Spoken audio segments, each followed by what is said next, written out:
خب تا حالا شده که همچین جایی بشینی مثلا یه نفر با یک نفر داری حرف میزنی، بعد متوجه بشی که اون آدم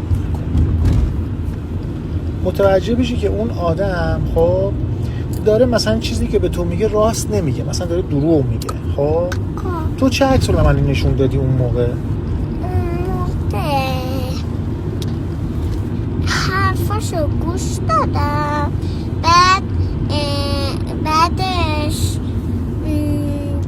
بعدش تو ذهنم اما حرفاشو گوش نمی کردم، بعد جوابشو دادم، بعد اما این کارا رو نکردم.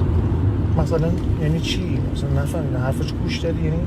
آره حرفشو گوش دادم، بهش جوابمو دادم، بعد اما تو فکر خودم بهش دروغشو قبول نکردم. ولی بهش مستقیم نگفتی که تو داری دروغ میگی ها؟ آره.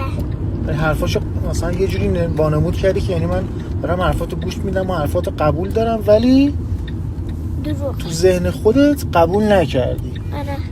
چرا اون دلیلش چی بود؟